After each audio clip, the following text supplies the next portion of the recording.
it again. Fulham needed a goal scorer. It seems like they found one. Hello and welcome to That's So Craven, your one-stop shop for all things Fulham.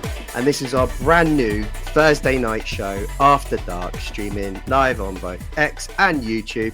And tonight, we're going to have the last word on Sunday's disappointing defeat to Man United, but then we'll swiftly move on to this Saturday's game away at Newcastle and perhaps have time for some transfer talk ahead of Monday's deadline. It's Dave here in the hot seat, and I'm joined by two of your absolute favourite podcasters from That's So Craven.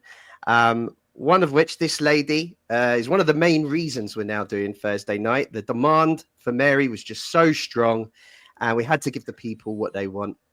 And yes, it's Mary Southgate. Not to be confused with the person who used to live in my house, Mary Townsend, who we still get mail for. It's Mary Southgate. How you doing, Mary? Hello, happy Thursday, everyone. New name last week. I even rocked up to training the next day, and then one of the girls was like, "You're right, Mary Townsend Southgate." I thought this is caught on quickly. And then when I left, she was like, "See you, Townsend." Didn't even say my name, but it caught my ear. So must be a new name in the making. Has it stuck though? I need to know that.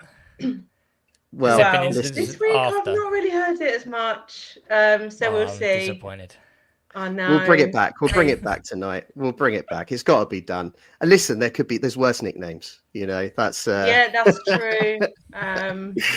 That's true. Hopefully, Mary Townsend was a nice lady, so we'll keep her rolling. I never met her, but I'm sure she was. But yeah, and you've just heard from him. We're also joined by the Putney perspective himself. So, Skibby, how are you, sir? I'm very well. I thought that was going to be your segue, by the way. There are worse nicknames. Anyway, here's Skibby, because that means absolutely nothing. And it's just the most random of names. But no, I'm all good. I had my therapy session on our last podcast on Monday. So I'm a lot more chipper than I watched it and I listened to it back, and boy, did it sound. I look so miserable. We all did, but I just found myself just like a little grumpy teenager in there. But I needed it. So it was good to get out there, and I'm feeling a lot fresher. A lot is off my shoulders now, and I'm ready to start talking about another potential disappointment in Newcastle. So here we are. Oh, don't say that. Well, look, but before we start, I just want to encourage anyone that is following along tonight on X or YouTube, just send in your comments, your questions and your abuse, and we'll do our best to answer those as the show goes on. Look, we don't really want to talk about Man United. Skibby, you're right. You guys did a fantastic job on Monday's show, and I'd encourage anyone who hasn't heard that show to go back and have a listen. They also covered the ticket situation at Fulham, which is a real hot topic at the moment, and I know means a lot to lots of people. So please go back and check that one out. Mary, I don't know. It's one of those games. I've struggled to get over it. It's kind of ruined my week. Are you the same? What was your thoughts on the game, and how are you feeling about it now, 4 or 5 days later? Yeah, the 4 or 5 days later, I'm ready for the next game now, Newcastle. But this time last week, we all sat here saying, we're going to get the win. We're all feeling positive. We went all high numbers. But it just wasn't meant to be. But, we were the better team. It wasn't our best performance. But it's just frustrating when you get a big deflection like that. I think, come on, what a gutting way to lose so late on. We've been on the other side of the late goals, which is obviously amazing. But, Muniz missed a couple chances near the end. It's tough for him. He didn't get that long on. But he had a few chances where you think, we've got it. But wasn't meant to be. But we were just a bit slower, I think, a bit slower in attack, and which is a shame because we know that we are quite fierce in attack. We're quite strong. We've really created our our identity, I suppose, in our attacking play. Mm. So it's a shame it didn't really pay off. But yeah, I'm ready for the Newcastle game now. We've got, obviously, I'm sure we'll talk about the team, but we're going to have to make a few changes. I say we, not us, Marco Silva, after the Wilson news. But yeah, we've got to look forward, and I think the guys will do that as well. They'll look at some of the positives, a few things that we need to change from United, and get ready for St James's Park. Yeah, I agree. It was a real disappointment. And, going into the game, you're right. We were all quite positive. We all predicted a win. But to be fair, we also did say that we needed to score in the first half while we were on top. Yeah. And we didn't do that. We had the edge, I think, in the first half for sure. And same old story, really. We didn't take our chances while we had the opportunities. And second half, it was a bit of a dull affair. Not too much happened. Goal out of nothing for United. We should get used to that. We have got used to that. They tend to do this to us every time. And then, as you say, we missed a couple of late chances, which would have salvaged a draw out of a pretty drab game. Let's move on. Let's move on from it. I mean, it's just one that needs to be left in the past now, I think. But you also mentioned there about Harry Wilson. And of course, earlier today, we all learned via X and Jack Kelly's feed that Marco's given us the bad news that Harry Wilson's going to be out for at least 10 weeks. I saw other reports saying he's going to be out for the season. But, let's take Silver at his word, 10 weeks.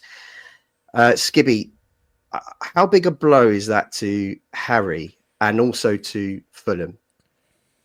It's a massive blow. I mean, he was becoming one of those undroppable players who, I mean, the old cliche, the first name on the team sheet type players. Like he was as consistent as Iwobi, and to be honest, he was probably one of our only real goal threats, if I'm honest, in recent weeks. He keeps finding himself. He's the one who crashes the box at the back post, takes a chance in the 6-yard box, and it's been paying off for him. And it's another cliche, which is it's always going to happen to the player that's finding his feet, finding a bit of form, because we kind of tipped him as one of those sort of fringe players who potentially could see themselves on their way out. We didn't think he was good enough, and he's really pushed on, proven to like Marco, the team, and even the fans that he does deserve to play in this Fulham side and does deserve a chance. And it's just an absolute, because it was such a nothing moment as well. I don't know what you guys saw, but I remember I think he went in for a tackle or got tackled, and then after that he was sort of just hobbling and then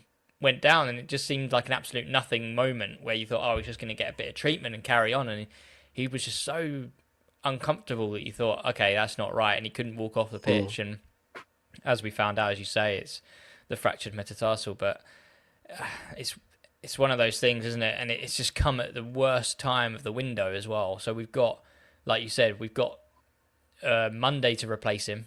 And do you think that means we've got Friday as a working day, Saturday's a match day, Sunday's kind of a rest day. So we really have potentially Friday and Monday to make something happen. And if it's going to be a player who is coming into the Premier League from abroad, you kind of need to get that wheels in motion on Friday to stand any real chance of something coming in. And it's just typical how it's just come at the worst time. One, he was so in form. We need to now find a replacement, so we've now got a winger on the transfer kind of shortlist. And also, it's who comes in for him. You'd like to think that it's going to be a straight swap with Adama, but it's different type of player. Where I mentioned Wilson has been that kind of go right inside, crash the 6-yard box, and try and get on the end of things. Where Adama's more of a creator. He wants to sort of get the ball in, he sort of take it to the byline, get a cross in. And he's just not really, in my opinion, going to be crossing to anyone in that box, because I just don't find that Jimenez, Muniz, and Smith Rowe at the moment are just being those kind of anticipators for the ball bouncing around the 6-yard box. And I think that could hurt us a little bit. And I think we need to find someone who can potentially do the similar job that Wilson can, whether that be a winger, but someone who can play more centrally and has that kind of eye for goal. And I do think that's going to be a really difficult player to find on the market at the moment. Of course, we do have Reece Nelson almost back to full fitness. Of course, he's not going to be able to make Saturday according to today's news, but he's going to be back soon. He's definitely back in training because I've seen pictures of him in a training top on Fulham's Instagram. And we also started the season with Adama on the right, and he played pretty well at the start of the season. Mary, is that what you expect to happen on Saturday? Do you think Adama will just take Wilson's place, and will Marco just adjust the tactics slightly to try and get the best out of Adama over on that right side? Yeah, I think it makes sense to try and just do a straight switch, really. Not sure if Adama will last the whole 90 minutes. But I think it makes sense to just bring him straight in. I don't think we'll go back to back five. I've seen a few things going around about saying, will we go back to the back five? But I don't think he'll do that. I think it will stay, I was going to say usual back four, but then changing topic slightly, a few questions around Anderson's performance recently and his passing since he's been back from his little injury the other week. His passing's not quite been where it was before. So there are questions about whether Diop can come in. I don't think Marco Silva would do that. I think he'll stick with Anderson and Basti at the back. But I think Diop should be pushing to try and challenge Anderson a little bit now. But going back to the Wilson, I think Adama will come in and Iwobi on the other side. Yeah, it makes sense, I think. Yeah, I agree. I think it may a bit of a tactical tweak to try and get Adama isolated against. It'll probably be Hall. I think will be left back for Newcastle, and away from home where you'd expect us to be more threat on transition. That actually might be not a bad move anyway to have Adama in the team for this one. It also potentially gives Godot an opportunity on the bench, which is a young player. It should be good to see. Skibby, do you foresee any other changes on Saturday? I would like to see the change which Mary mentioned, which is Diop. I just think that Anderson, his qualities are passing and reading the game, and he just doesn't have the pace to sort of get himself out of trouble. And I just don't see that we are actually getting those kind of qualities out of him. His passing's been lax. His anticipation of the game and the reading of the game hasn't been as good as it could be. And I just think that against a really informed striker in Isak, we could sort of see a very similar display that we saw against Wolves with sort of Cunha, who did run poor Anderson a little bit ragged that game until he went off. Whether he was carrying an injury, I'm not too sure. But I just think that Diop and Bassi trying to combat Isak just works for me a little bit better. I just think that Diop's height, really in his legs, just being extra long, just helps him in that kind of pace around Isak. I think that's just something that I'd like to see. And I think it would be good for Anderson. I think he needs that kick to realise that, hey, hang on, you're not, that dependent captain that we thought you were going to be when you came into the club.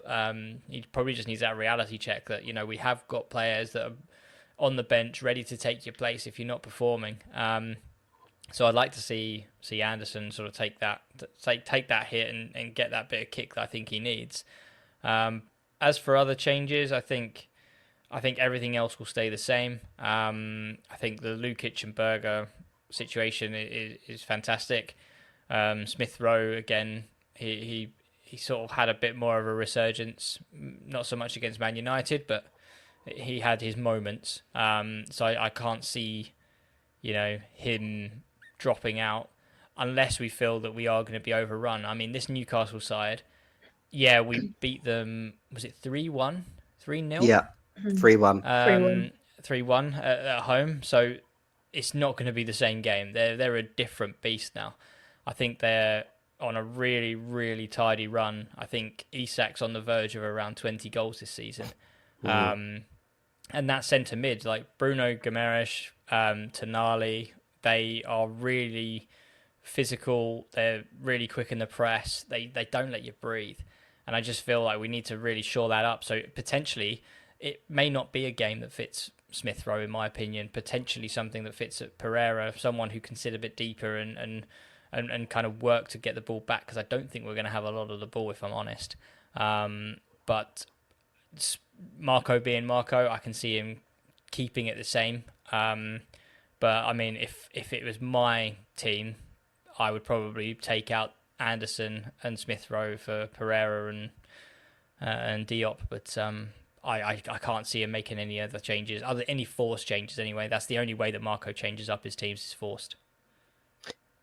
I agree with the that Marco's only likely to make that one change. I think from my perspective, I think you've made a pretty good case for Diop there. Despite the fact that I think Marco will stick with Anderson. There's no doubt his passing was way off on Sunday, and was a bit of a problem in our build-up play. I thought he defended quite well, but we need him to be at a higher level. And as you say, a Diop move might give him the bit of a kick up the arse that he needs. If it was my team, I think the only other change I would make is bringing in Muniz for this one. I just think it's time to just give him a run, put him into the side and see what he can do. And listen, Rodrigo's missed 2 massive chances in the last 2 games. Against United, I've seen that chance he's had at the end back a few times now, and he hits the target. That's a goal, and he really should hit the target.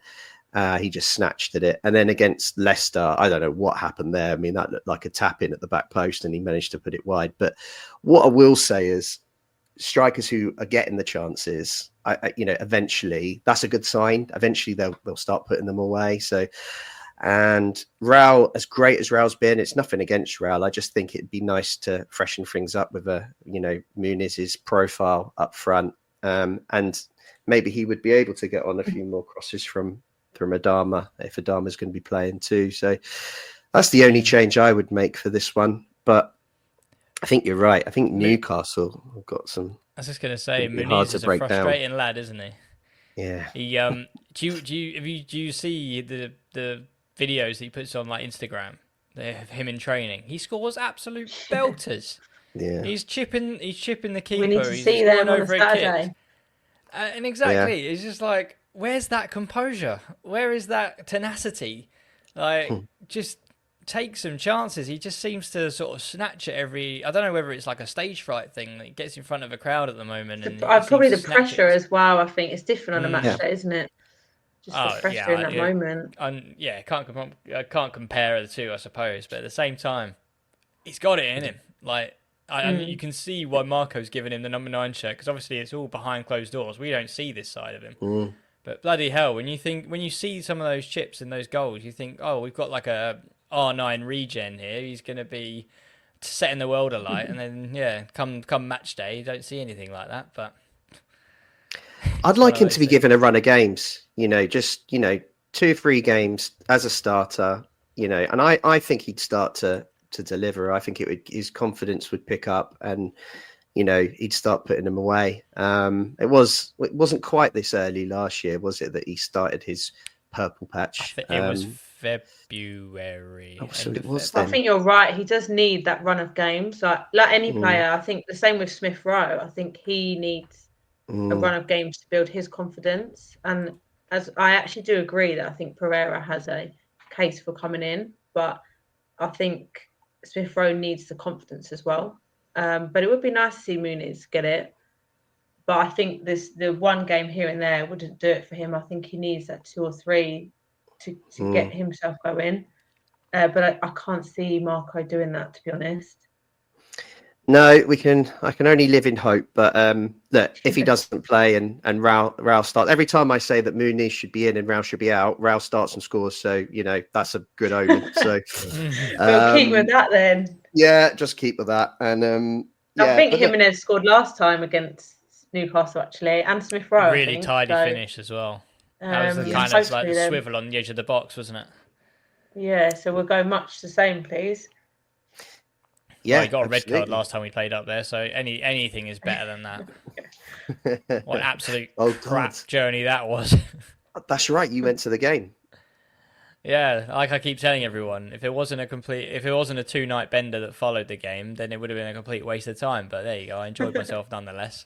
But it was just the way it was like 20 minutes in, and then he just absolutely clatters someone with his hip, and you're like, oh no.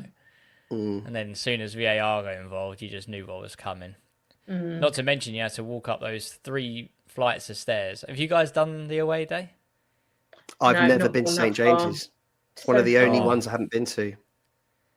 Yeah. Oh, mate, I felt sorry. There was I think there was a couple of sort of old boys, and I do apologise. I don't know names, and I don't know who they were, so they might get offended if they think it's them, but that's not my problem. But anyway, you have to go up about, I reckon it's about 8 flights of stairs to get to your seats, or just to get to your block. And we got to about the 5th set, and these poor old boys had to take a breather. They had to stand in the corner and just have a bit of an arm up, and like, do you need to go run ahead and get some water for you or something? It's like Everest for those guys. I was like, my dad would struggle. He's sort of in his late 60s, and it's a tough old one. I think there might be a lift, but I did see a punishment that was on Twitter, but obviously it can't come true because you're not going to the game, Dave. But Claire did say if you got Mary's name wrong again, you'd have to do it 3 times. So that would have been about that would probably be equal of doing like Ben Nevis or something, I reckon. Oh man, can you imagine? I would not have coped I well. could escape there then. Yeah, and I've escaped. Yeah, look, I remember before that game last season, it was just after the 2-5-0s that against Forest and West Ham. And we were feeling really confident because Newcastle were on a pretty poor run and they had loads of injuries. And it just all kind of turned as soon as that red card happened. And I just think this time, it's almost stark contrast where we've come off the back of a loss, actually 2 losses in the last 3. Their form has been good overall, but the last 2, maybe they've started to show signs of tiredness. And they did lose their last home game 4-1 to Bournemouth and scraped really a result against Southampton, but they're definitely in a better place than they were this time last year when we played them. And you just don't know with Fulham. This season we've been a really funny team. We've struggled to break down teams in the bottom half of the league, and we've gone away to some of the best teams in the league and probably should have had more points from them if you think about it. Liverpool springs to mind, City, and then we obviously won at Chelsea. So you just don't know with this Fulham team. I have a feeling we might be quite competitive on Saturday. And, hopefully there is a bit of tired legs at Newcastle. I do agree with Skibby on their day. That midfield is really strong. And that's the area I'm really pleased that we've got Lukic. He didn't pick up his yellow card for this one, or I think that could have been a difficult, real difficult day on Saturday. But I mean, how do you guys feel about it? Do you think that there's an opportunity for Fulham here, or do you feel a bit like skeptical that we can go up there and get anything from this one? I'll go for it. I think it's going to be tough. But like you just referred to, we tend to play, or we have this season played better against the higher up teams. I think because those matches are a bit more open, because both teams are obviously going for the win. It is challenging. I think for any side, it's challenging against the lower teams if they're sitting back, they're parking the bus. So I think the fact it will be open will be good for us, but I think it's going to be tough. We know they're scoring goals. I had a look. They've been scoring 2 or more goals, I think, in the last, I think it was since the start of December or something. They've been scoring 2 or more in every game, other than their loss the other day, obviously, to Bournemouth. And I think they'll be confident that they're going to get more goals against us. But so I think that's going to be a huge threat for them, is their forwards and their attacking play. We've got to try and hold them out as much as we can, obviously. But I think that's going to be a huge threat. They're scoring lots of goals and they're not really conceding. They're conceding. They got a few clean sheets recently. They've conceded probably, I think, about 1 a game maximum for the last few as well. So they're strong in both areas. I do think we can use. They tend to play 4-3-3, so I think we can use the width a little bit in our favour. Although saying that, it's quite obvious now that we're trying to play down the left. So are people going to try and stop that? Are Newcastle going to stop that? And that's where Marco does need to start to, mix it up a bit, because it's common knowledge now we're very strong down the left. But I think we can get success down that side or both sides. But I think it is going to be tough, and I think they're strong. They don't concede many, and they score a lot. So yeah, Skibby, what about you? Is there any chance for Fulham this Saturday? There's always a chance. Personally, I think what we found this season is it's impossible to predict what Fulham's going to turn up. We found that the hard way, I think, in our predictions recently. But excuse me. But I do find that when you look at recent games against Newcastle, so the 3-1 game comes to mind where we were relatively comfortable. Then we had, I think it was a 1-0 loss at home where Bruno scored in the second half, but Fulham were all over Newcastle. We just couldn't put the ball in the back of the net. Well, what a familiar story. Yeah, exactly, isn't it? And then, then the away game, which we talked about, which was, the red card changed the game. We were actually quite comfortable up until that point. So part of me historically gives me hope that Marco kind of has Eddie Howe's number a little bit. He knows how they play. Once you nullify Isak, you're kind of, you're stopping pretty much all of their goals. He's got 17 goals in 21 games or something ridiculous. Wow. Fantastic strike rate. God, imagine what we could do with a striker like that. But it's a whole nother story. But no, I think that on the pitch, they're a fantastic team. Don't get me wrong, and I think they're definitely in that sort of top 6 area for a reason. That midfield we talked about, the Joelinton, another unsung hero, Bruno. Bruno gets all the plaudits, but I think Tonali and Joelinton don't really get much praise. But I think that they are probably, if not just as good as him, and just as effective.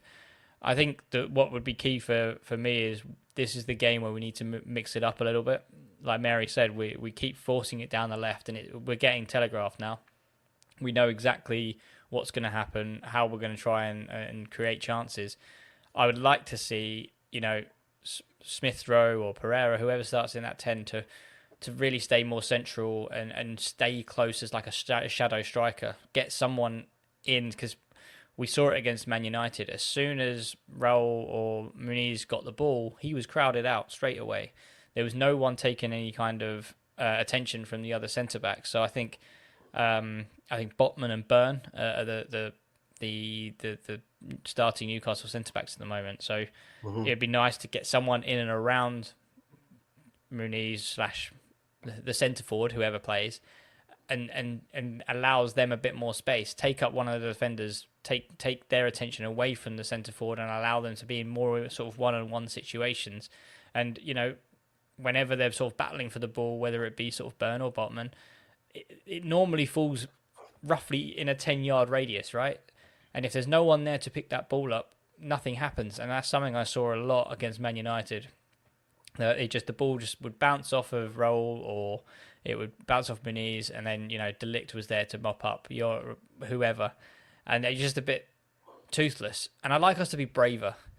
Like I mentioned on Monday, I haven't seen Anthony Robinson get to the byline in at least 2-3 games now. I'd like him to really use that pace, use that threat, and try and create something. And take chances in the box. Get people into the box and try and hurt the teams. That's just the part of Fulham that we're not seeing at the moment. And that's why we're really optimistic going into a Man United game where they're really misfiring. And don't get me wrong, they really were. They were terrible on the day.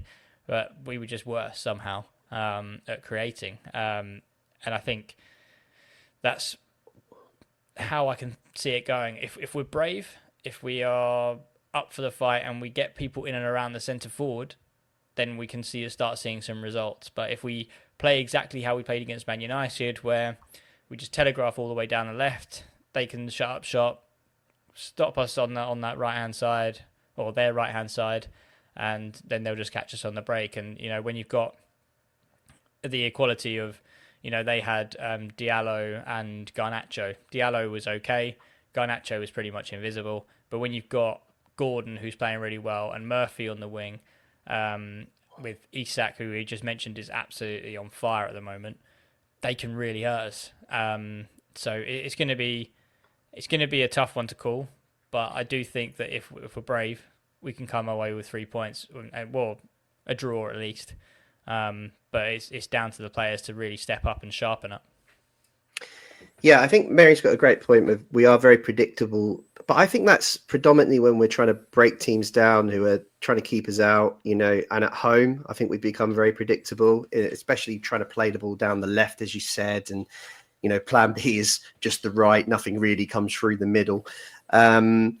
Away from home, though, where you'd expect Newcastle to take the game to us and it to be a bit more open, I think that, especially if Adama's starting, we've got some players there that can really, create some great chances in transition.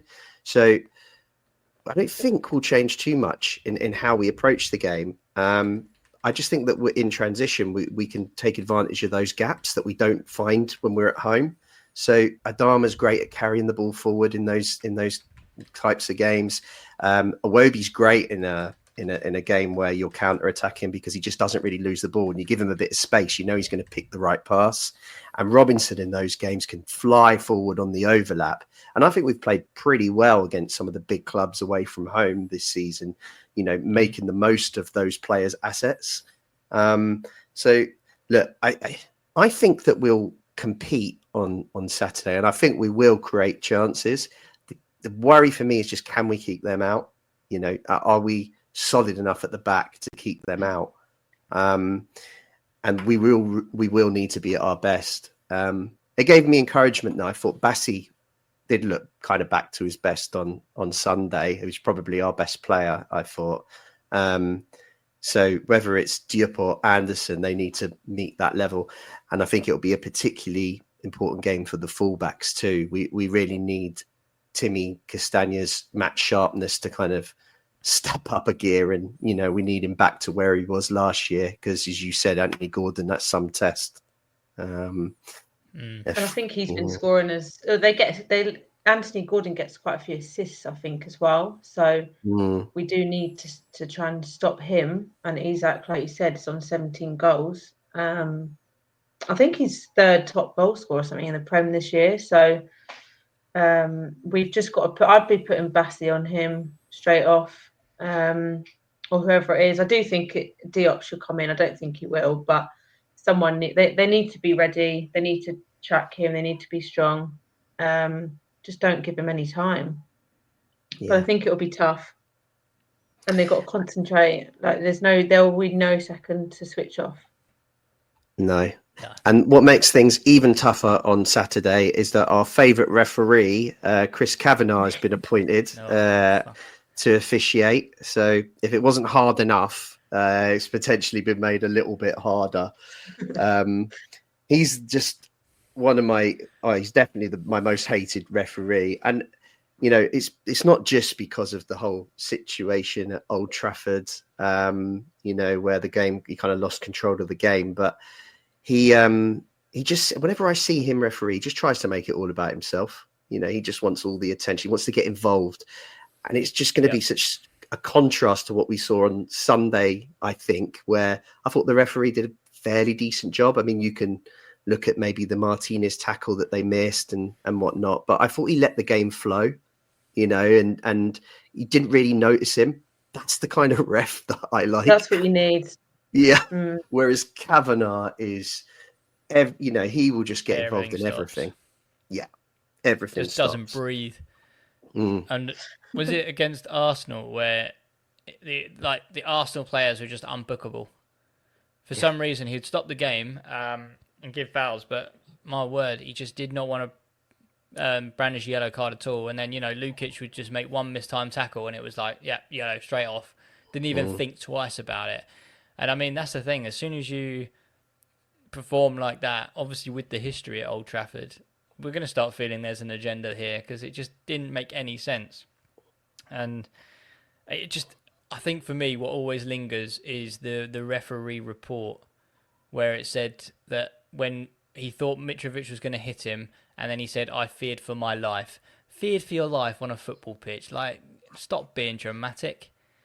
Like, there's no way in hell. You'd probably got more chance of Man United, I don't know, winning the league than, Mitrovic striking and actually killing someone during a game. Like, why are you being so over dramatic? And that's always lingered in my mind. So every time I see his face, every time I see his name come up, I just see Chris Kavanagh. Oh, it's the melt. And it definitely opens up crisp packets with a pair of scissors. The melt.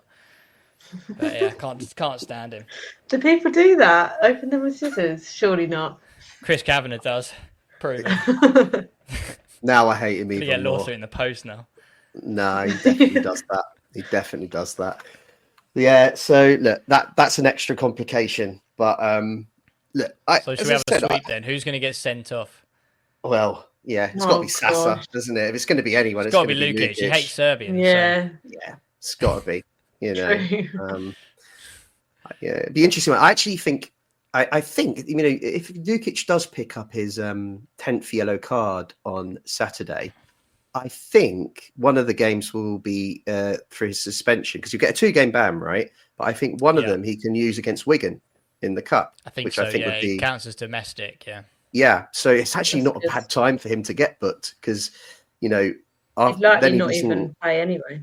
Exactly, he might not play, so then he would miss. Would it be Wigan and Forest that he misses? I think is it Palace before Forest or is it Forest before Palace? I can't remember, but yeah, it would be one of those. I'd rather him miss one of them than both, So yeah, it's. I'm sure he will get one with the referee, but yeah, it's probably not a bad time for him to do so.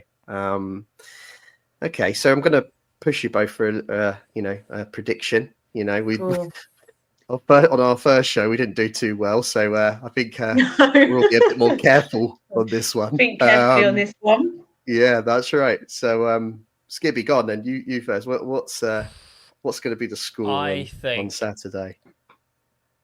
It will be. I think it will be a 2-1 Newcastle. Unfortunately, okay. I just think we'll play better because they've had a kick. To be honest, losing to Man United in such a fashion will hurt them. So I think they will step up and they will try and put their wrongs to right. But I do think that Isak's just too much of a beast right now that I think he'll get a couple of goals and a 2-1 loss. Yeah, Barry. Yeah, my head was going that way as well, to be honest. I'm torn between 2-1 Newcastle and a draw. I'd really like to see a draw. Obviously. Well, a win, actually, obviously. But do you know what? I'll go 1-0. I'll go 1-0 in the hope that we are bouncing back from the Man United game. And I watched Anderson's interview earlier, and he said that they know they need to sharpen up in certain areas. And I'm hopeful that they will bounce back. So I'm going to go 1-0. But I do think it's going to be tough. I think they are going to be really strong up top and be putting us under a lot of pressure. But I think the fact it'll be quite an open game will benefit us if we can counter at the right moments and use the flanks. But like you said earlier, we need to mix it up. We need to support Jimenez if it's him up top and try and create sometimes through the middle. But I'll go 1-0. I think. Yeah. I think we'd all take a draw, wouldn't we? I'm kind of torn too, Mary. I think I think if it's a draw, it'll be a bit more higher scoring than that. Just we tend to always draw 2-2, don't we? So I think I'm torn between 2-2 and a 3-1 loss. And And just after that Man United complete game, opposite of last week's score yeah, prediction, it's not. I'm torn, but I think my glass is half empty today. Yeah, it's half empty, and That's that good means I'll work on the probably, beer. yeah, I will probably be thinking that it's going to be maybe a bad afternoon for us, especially with that referee. But the good news is, at least if we do lose, we can blame him, and we can all have a nice moan about him on Monday, and that'll take as long as there's someone to blame that isn't one of our own players. I think that's something we can take out of it. But Jim's made a good point here. He says, "Is this the first time we get to use our third strip, which is the purple?"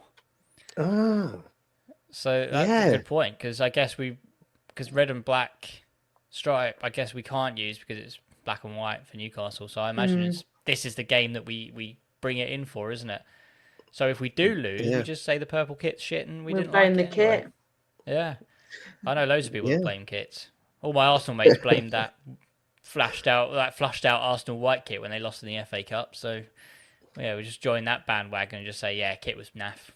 Yeah, it was all the kit's fault. All right, I'm up for that. It was the kit's fault. It was Kavanagh's fault. We've got all our excuses ready for Monday. It's okay, perfect. That's all we needed. Yeah. Okay, I want to talk a bit about, obviously, it's transfer deadline day on Monday. It was interesting. Marco actually said today that he made it, gave away some insight, which was fantastic. He said that we are looking for a right back. That's not a shock to any of us who've been following Fulham fan news on X this month, and also within our Discord. He's been giving us little updates, which you can all sign up for, and I'd very much recommend you do heading into the transfer window if you want to be kept up to date with all the latest information that's coming out from agents and all those interesting people. So yeah, he mentioned right back. So I think we're going to try and make some progress there. At the moment, we know Kenny Tete is out for a period, and Castagna is our only option. So we're a little bit vulnerable. He also mentioned that given the injury to Wilson, we'll have to explore the market to see if we can find a replacement, which I think is quite exciting. Really, I love a good.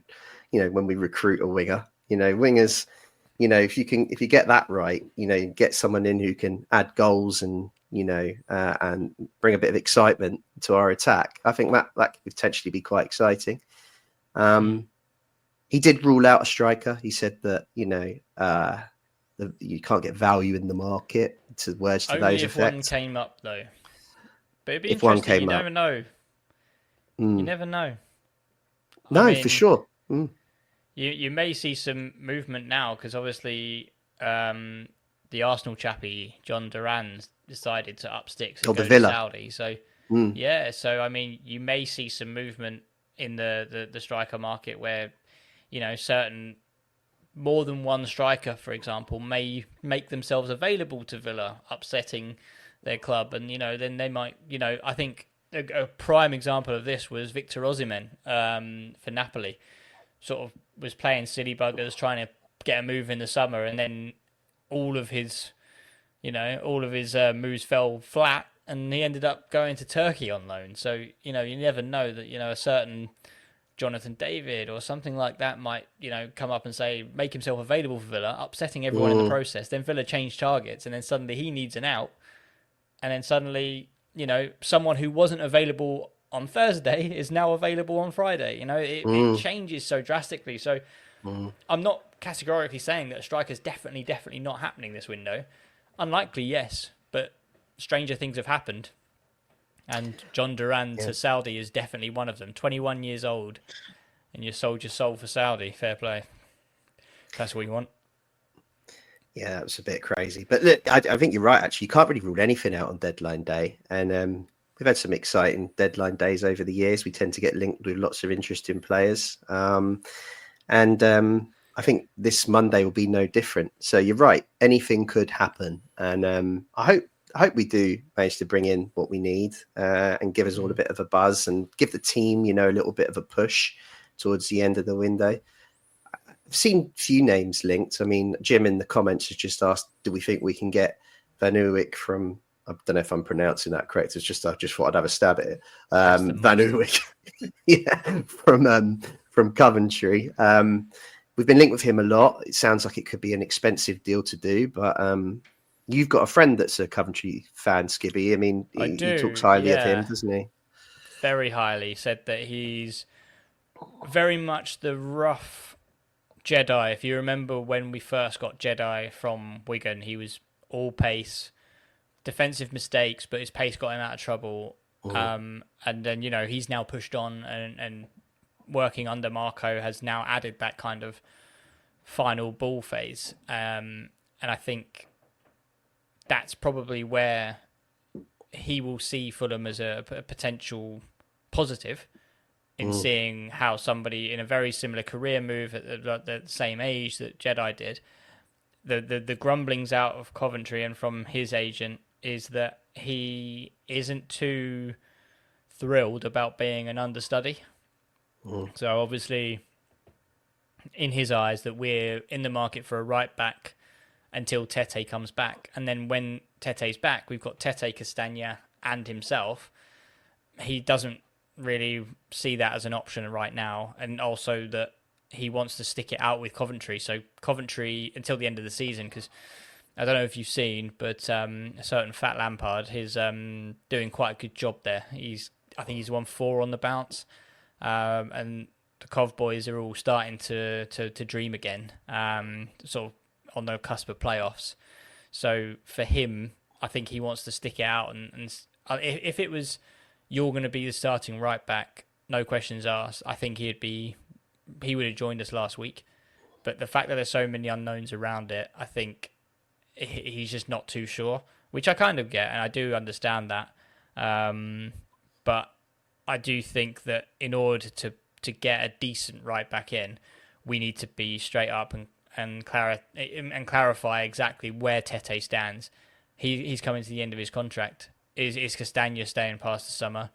Where if you're coming in to be third choice, it's not a great look. So I do get it, but I do think that they've actually splashed out some cash themselves. They've bought, I think it's Scott Grimes, I think it is, from Swansea, who was someone we actually looked at back in the Championship days. A bit of a commanding centre mid, really techie.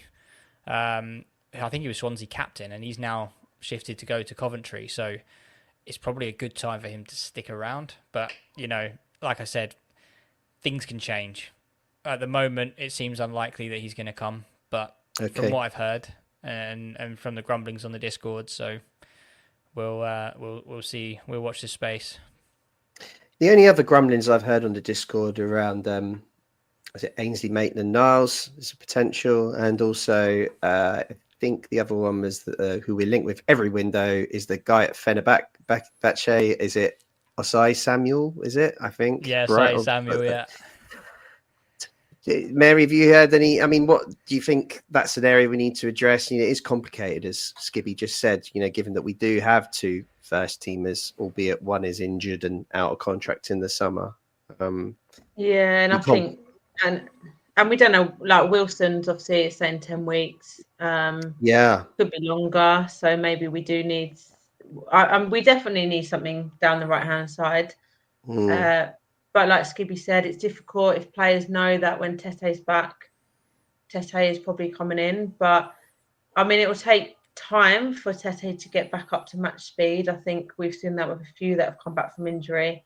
It takes time to get back up to the match speed that we want them at and we need them at. But I think we'll get somebody in. I'm hopeful. Someone by Monday. I think they'll be working around to try and get somebody in on the right, whether that's for Wilson's or like with right back, but I can't see us filling both positions, to be honest. Loving the old Paul Pogba chat online. Love that one. I love that one. It's still floating about. It's an interesting one though, isn't it? Because he can play for March, I believe. Yeah. It looks like he might be going to Inter Miami. He's doing kind of all his socials. He's in Miami at the moment. But it hasn't gone away, that story, and I don't know. It's quite interesting. It's quite Louis exciting. But Saha it's was bigging him up, wasn't he? yeah, he was. He Louis was. Saha was like, "Go to Fulham, they'd love you there." And I was like, "Yes, Louis, go on, King Louis, get him, get our boy in." Agent Louis. I love Louis that. Saha, he was a good Yeah. one, wasn't he? Oh man. Oh man, but Yeah. I mean, just to add to that, I've got two questions for you both. So with that Yeah. right back situation, we've got Tete coming off the back of, I wouldn't say it's a serious injury. It was an impact injury, which is just taking a while to go away.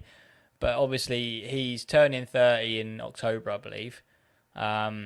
Therefore, do you give him a new deal, or do you go to Van Uyck as a confident, confident in his ability to take on the Premier League and say he's going to be out in the summer, so you're going to be battling with Castagna and potentially fitting our tactics better than Timmy, so therefore you'd be our first choice right back. So I guess the question off the back of that is, do you cut your losses with Tete now, or do you say, nah, he deserves his new contract and you want to keep him for another 2-3 years? Dave? Yeah. Okay. So I'm the wrong person to ask this because I'm emotionally invested in Kenny Tete. He's one of my favourite players. He has been for a number of years. And if it was up to me, new 3-year deal, whatever money you want, Kenny, you're staying. I just love him. I think he's a fantastic player. And I think he'd be very difficult to replace, really, actually. I think this season we're missing him now that he's injured already, and his kind of tenacity. So yeah, look, it's an easy one for me. Kenny stays. And I think that I'd only be looking at the position, to bring in someone on loan to cover that his injury. But beyond that, unless Castagna is looking for a move, I think I would, look to try and keep Kenny and Timmy for next season. Mary, yeah, much the same for me. Yeah, I think he's great. I think he deserves respect from us, really. He's obviously out injured. Before that, playing well, strong player for us. Definitely progressed over his time with us. So I think, for me, 100% keep him. I think Castagna has tried. He has stepped up. He's done well as well, but I think keep Tete, give him the time to get back into match fitness once he's recovered, and then slot him back into the first team would be fair. But it does create difficulties with getting somebody in, unless, like you say, they're on loan. It is complicated. Or if they're just loan player and they're not going to be in there full time, to build the right on-pitch bonds as well, which is so important. Like the chemistry on the pitch is another whole ability, and I think that is a difficulty with loan players. So I don't know, it's difficult. We've got to see who they can find. But yeah, back to the question, I'd be keeping Tete. 100%. You want to keep Tete? Yeah, I think I'd keep Tete. But I guess if this kid was like next level, like ready to go, just a right-footed Jedi, then I would take a loss on Kenny. But I just don't think he's ready yet, unfortunately. But then that brings me to a second question, which was, we're out for a winger at the moment for Wilson. I know he's not a like for like, but Willian's kicking about on a free. Would you welcome back Willian to sort of come back and be that winger just to see us for 6 months until the summer? Mary, you go first this time. Yeah, definitely love Willian. I think what a player. I think he was brilliant for us. So I would bring him back in. He knows the guys. I think Tom Kearney said once that was the best player he's played with was Willian. So yeah, that says a lot. And I think he'd be very much welcomed by the guys. And he'd give us that extra boost up top. I know he couldn't really play he didn't play 90 minutes all the time. But we wouldn't need him to do that. I think get him on. I mean, I was talking like he's coming here, but I would be getting him in, and he just would add. Whilst we haven't got Nelson as well, he would add that extra speed up there. He creates a lot, doesn't he? Gets some crosses in. And like I said, he links up well with some of the others. So I think that would be a great move if he was about. And this is where I haven't learned my lesson, because I was against us signing Willian the first time. And what a fool he made me look. He was absolutely magnificent for us in his couple of years here. And the only thing I would say about Willian is I did think his performances were starting to dip a little bit last year. I know his goals and assists were certainly down. And my wife's cousin is a massive Olympiacos fan. He's a season ticket holder over there. And my God, what he has to say about Willian, he apparently he was absolutely terrible. You know, he was out of shape. He was unmotivated. He was just, they couldn't wait to get him out the door. And, we also heard that before he joined Fulham the first time when he was over in Brazil. So I don't know. I've been a little bit put off re-signing Willian by Eleni's cousin. And also, I think, I don't know why, I've heard a few like rumblings on the Discord about different wingers we might try and bring in. I've heard, maybe they'll go back in for Ernest Numa from Lyon, who turned us down on deadline day last time.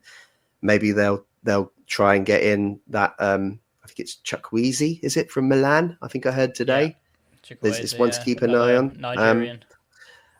That excites me a little bit more. I just think that they've got a high, they're more in like they're a younger profile, someone a little bit more exciting, more longitude than Willian. So I'm not against it completely. I think if we can't get anyone else in and we need to fill that gap, he's a very easy fit. He knows the dressing room. He knows the players. He just tucks right back in.